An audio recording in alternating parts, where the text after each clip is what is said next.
She was called the next Steve Jobs, a visionary, a prodigy, the youngest self-made female billionaire in history. But behind the black turtleneck and piercing blue eyes was a lie that bled billions. This is the story of Elizabeth Holmes and how she built one of the greatest frauds in Silicon Valley history with just a drop of blood. In 2003, a 19-year-old student dropped out of Stanford. Her name? Elizabeth Ann Holmes. Her vision? To revolutionize healthcare by creating a device that could run hundreds of diagnostic tests from a single drop of blood, small enough to fit on your fingertip. For those afraid of needles, for war zones, for remote villages, this sounded like a miracle. She called the company Theranos, combining the words therapy and diagnosis. It was bold, it was ambitious, and as it turned out, it was fiction. Holmes wasn't just smart, she was magnetic, with a deep, intentionally lowered voice, a black turtleneck inspired by Steve Jobs, and an obsession with secrecy.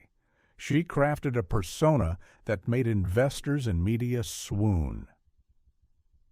By 2014, Theranos was valued at $9 billion. Holmes held more than half of the company.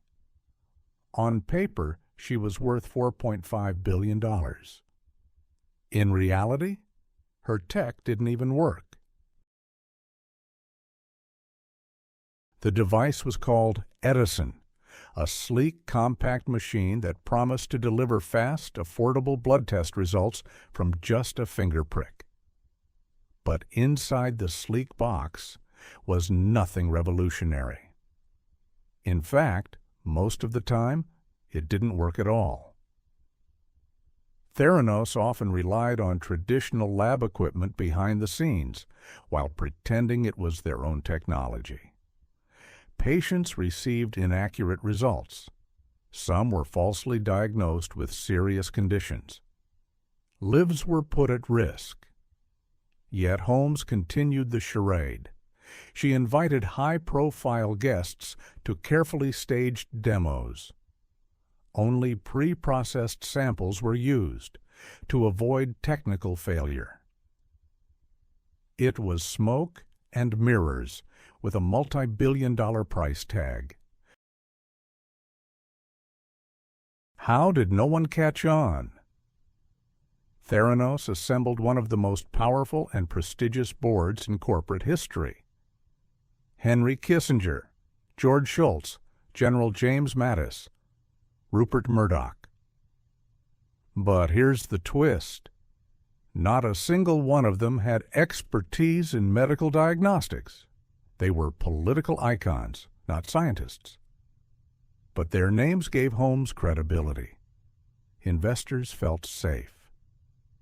And the press? Enthralled. Fortune magazine called her the next Steve Jobs. Time named her one of the world's most influential people. She was on the cover of Forbes, CNBC Glamour. But inside Theranos, the mood was tense. Employees signed strict NDAs. Internal departments were siloed. Some quit. Others were fired for asking questions. Whistleblowers were silenced. Lawsuits were threatened. Theranos was not just a company. It was a cult, with Elizabeth Holmes as its prophet. Every lie has a leak. In this case, it came from two young insiders. One was Erica Chung, a lab associate who noticed test results were wildly inaccurate. Another was Tyler Shultz, the grandson of board member George Shultz. He confronted Holmes and his own grandfather. He was ignored. Instead, Theranos sent legal threats. Private investigators followed whistleblowers.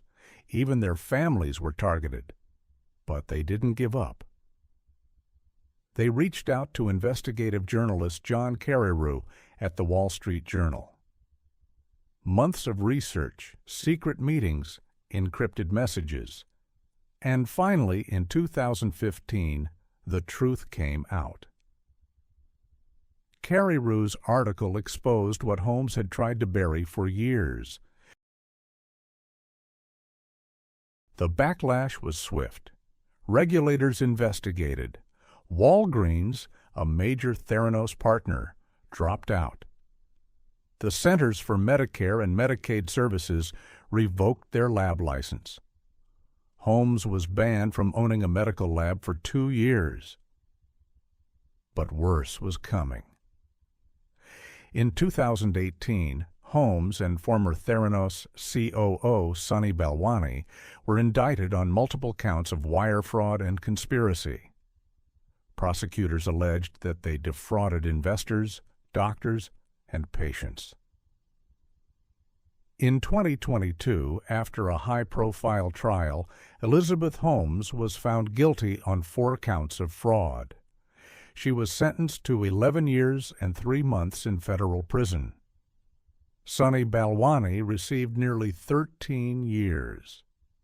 Just like that, the Theranos dream ended, not with a cure, but with a conviction. Why did it take so long to stop her? Because Elizabeth Holmes didn't just sell a product. She sold a vision, one that people wanted to believe. Investors feared missing out. Executives feared looking foolish. Journalists feared challenging a rising female tech icon. The lesson? Fraud doesn't always wear a mask. Sometimes it wears a smile and a TED Talk. Holmes is not the only one to blame. Theranos thrived because no one asked the right questions, and those who did were silenced. The Theranos story is over. But the playbook? It's being rewritten. Modern scams don't just happen on Wall Street anymore. They live in Silicon Valley pitches, on LinkedIn bios, in startup incubators. And sometimes they're wearing a black turtleneck. Elizabeth Holmes is serving her sentence in Texas. But the warning she leaves behind is more valuable than any stock. Innovation without oversight isn't genius, it's deception. You've just heard the anatomy of one of the most audacious corporate crimes in modern history. If you found this story gripping, don't forget to like, subscribe, and share it. This is The Anatomy of Crime. And this was Elizabeth Holmes.